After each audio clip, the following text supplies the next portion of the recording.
ప్రభా, రాహేలుకు పుట్టిన ప్రత్యేకమైన కుమారుడు యోసేపు జంతువాత పడ్డాడా?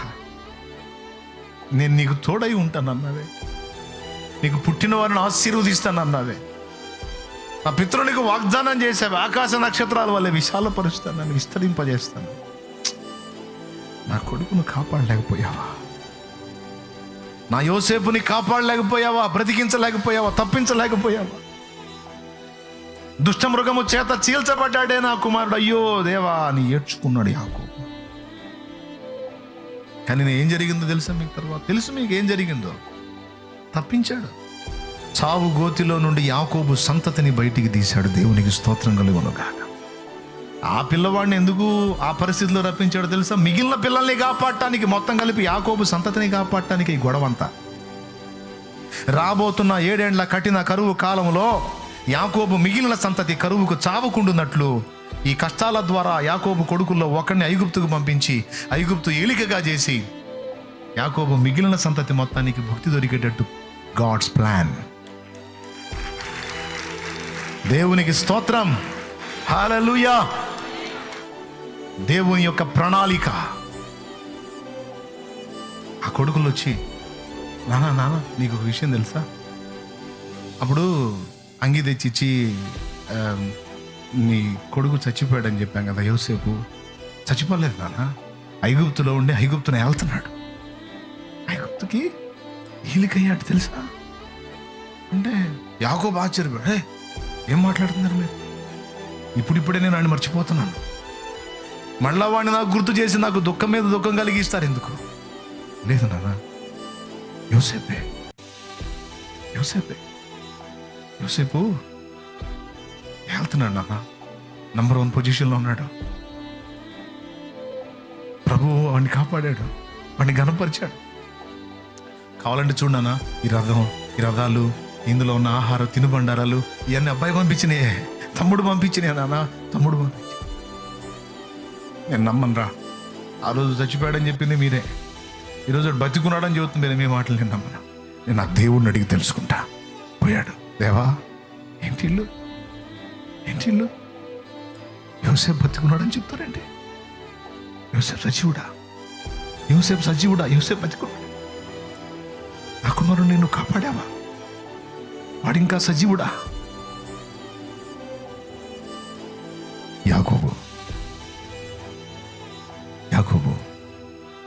నీవు ఐగుప్తుకు వెళ్ళటానికి వెనకాడొద్దు, వెళ్ళావు. నీ కుమారుడైన యోసేపు నీ కన్నుల మీద చేతులు ఉంచున్నావు అన్నాడు. ఎంత పులకించుంటుందో యాకోబుకుంటే, ఎంత మహింపరుచుకొని, ఎంత ఘనపరుచుకొని, ఎంత ఏడ్చుకొని ఉంటాడో దేవుణ్ణి బట్టి. పట్టించుకోనట్టే నన్ను పట్టించుకున్నావు కదయ్యా, నన్ను వదిలేసినట్టే నన్ను నీ చేతుల్లోనే దాచిపెట్టుకున్నావు కదయ్యా.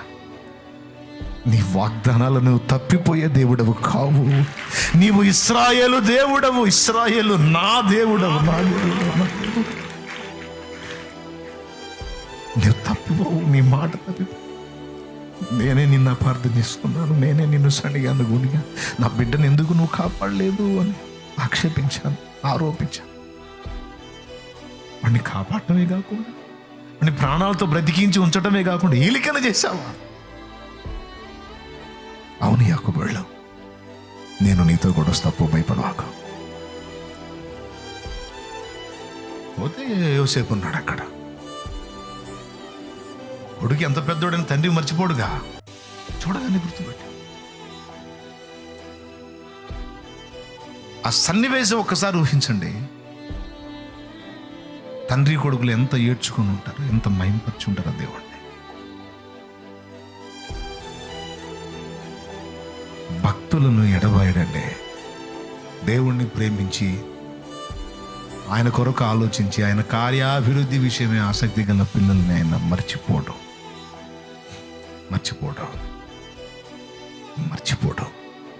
గుర్తుపెట్టుకో, దేవుని కొరకు నువ్వు వెచ్చించేవి ఏవి కూడా నిష్ఫలంగా. దేవునికి మహిమ కలుగునుగాక. అలా ఇంకా చెప్తున్నా, నువ్వు కోల్పోయావా నీ వారిని, కోల్పోయిన నీ వారిని కూడా మళ్ళీ నీ కళ్ళ ముందుకు రప్పించి నీకు చూపించబోతున్నాను నా దేవుడు భవిష్యత్తులో. మనం కోల్పోయిన మన వారిని కూడా సజీవంగా మళ్ళా మన ముందు నిలిపి, ఆనాడు పోయినందుకు ఏడ్చావు, మొత్తుకున్నావు, సణిగావు, గొణిగావు, ఇదిగో చూడు నీ వారందరినీ నువ్వు కలిగే ఉంటావు, కోల్పోవని నేను చెప్పలేదా? ఇదిగో చూడు ఉన్నారో లేదో చూడు. నేను చెప్పా కదా, నా దగ్గర సజీవంగా ఉన్నారు, భద్రంగా ఉన్నారు, నువ్వు తప్పకుండా వాళ్ళని కలుసుకుంటావు నేను చెప్పాను కదా, చూడు. ఇంకొక మాట కూడా చెప్తున్నాను, ఇక వారి నుంచి నీకు ఎడబాటు లేదు, ఇక నిత్యత్వం అంతా వాళ్ళు నువ్వు కలిసే ఉండొచ్చు పో అంటాడు. ఈరోజు తాత్కాలిక ఎడబాటును పొందిన మన వారిని తప్పకుండా మళ్ళీ తిరిగి కలుసుకొని నిత్యత్వం అంతా వారితో మనతో వారు కలిసి ప్రభువుని సేవించే అద్భుతమైన అనుభవాలు భవిష్యత్తులో ఉన్నాయి.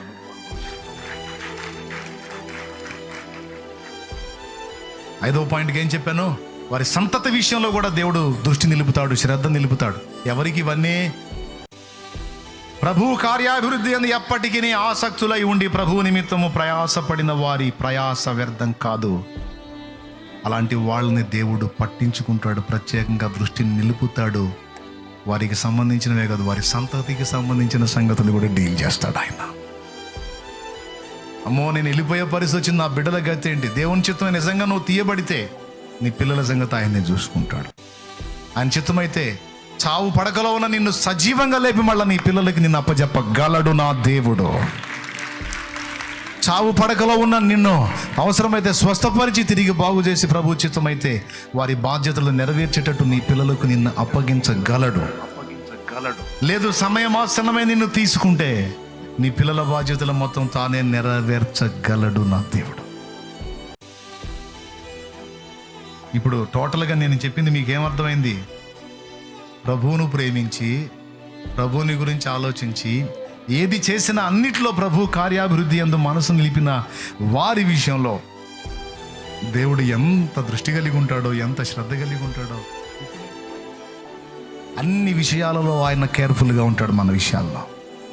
కాబట్టి సందేహం అక్కర్లేదు. ఇప్పుడు చెప్పండి అందరూ కలిసి, దేని మీద పెట్టాలి మైండ్? స్థిరులను కదలని వారునై ఉండి ప్రభు కార్యాభివృద్ధి అని ఎప్పటికీ నీ మనస్సు కలిగి ఉండాలి. నువ్వు సేవకుడా, నువ్వు దైవజనుడా. ఇప్పుడు ఒక దైవజనుడు ఉన్నాడు, గొప్ప సేవ చేసి ప్రభు దగ్గరికి వెళ్ళిపోయాడు. వెళ్ళేటప్పుడు నా బిడ్డల పరిస్థితి ఏందని ఆలోచించడా? అప్పుడు దేవుడిచ్చే సమాధానం ఏంటో తెలుసా? నీ సంగతే కాదు, నీ పిల్లల సంగతి కూడా నేను ఆలోచించి వాళ్ళని ప్రొటెక్ట్ చేస్తాను. అవసరమైతే వాళ్ళకి సంబంధించిన వాళ్ళని వాళ్ళ కోసం నేను లేపుకుంటాను, నేను చూసుకుంటా, నేను నెరవేరుస్తా. నువ్వు వచ్చే దైవజనుడా, నీ ప్రయాస కూడా వ్యర్థం కాదు. నేను జారిపోతే ఇళ్ళగతే ఏంటి? Don't worry. ఒకవేళ ప్రభు చిత్తమై మనల్ని దేవుడు తీసుకుంటే మన మంద విషయంలో కూడా ఆయన ఎలా న్యాయం చేయాలో ఆయన చూసుకుంటాడు. ఎందుకంటే వారు కూడా మన ఆత్మీయ పిల్లలు కాబట్టి. నీ పిల్లలను నేను ఆశీర్వదింతును. Amen, amen, amen, amen.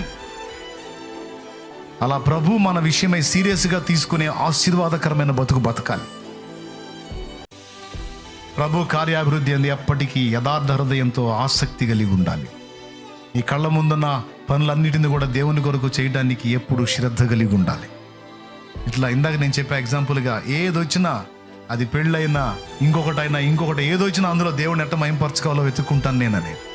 అట్లా ఏ అవకాశం వచ్చినా, ఏ పండగ వచ్చినా, ఏ పబ్బం వచ్చినా, ఏ అవకాశం వచ్చినా దీనిలోంచి 4 ఆత్మలు ఎలా రక్షించగలను, దీన్ని ఉపయోగించుకొని నలుగురికి సువార్త ఎలా చేయగలను, దీన్ని ఉపయోగించుకొని 4 కుటుంబాలు ఎలా దేవుని కొరకు పట్టుకోగలుగుతాను, కాపాడగలుగుతాను, నరకం నుంచి రక్షించగలుగుతాను, ఇదిగో దీన్ని ఉపయోగించుకొని నా యేసుని ఎట్ట మహింపరచుకోగలుగుతాను. ప్రతి విషయంలో అట్లా వెతికే మైండ్ ఉండాలి. అలా దేవుణ్ణి ప్రేమించగలిగితే, అట్లా దేవుని ఆలోచనలోకి మనం ప్రయాణం చేయగలిగితే ఆయన ఎటు పెడతాడు మైండ్? దావీదుకి ఎప్పుడు దేవుని గురించిన ఆలోచన అనుకోండి. ఇప్పుడు మరి దేవుడి ఆలోచన ఎటుంటుందండి? అంతే. వేటాడాడు దావీదుని సౌలు, చంపగలిగాడా? అయిందా? 2 సార్లు ఇంకా దావీ చేతికి సౌలుని అప్పచెప్పాడు. వాళ్ళ వల్ల కాదు. నిన్ను జయించాలని వాళ్ళు ఆరాటపడతారు కానీ వారి చేత కాదు. నిన్ను మించాలని వాళ్ళు ఆరాటపడతారు కానీ వాళ్ళ వల్ల కాదు. నిన్ను క్రాస్ చేయాలని తిప్పలు పడతారు నిన్ను తొక్కడానికి ట్రై చేస్తారు, వాళ్ళ వల్ల కాదు.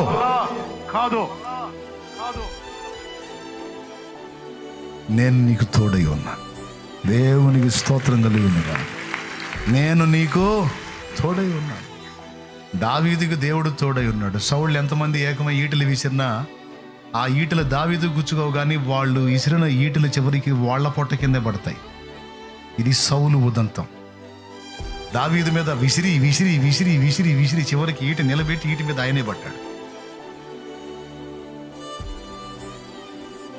నీ మీద ఈటలు విసిరే వాళ్ళందరూ ఈటల మీద వాళ్ళే ఒరిగేటట్టు వాళ్ళకి ఆ గతి పట్టిద్ది. యు డోంట్ వరీ, నువ్వు వరీ కావద్దు, నువ్వు కృంగిపోవద్దు, బో ముందుకు ధైర్యంగా సాగిపోమంటాడు దేవుడు. ఆమేన్, హల్లెలూయా.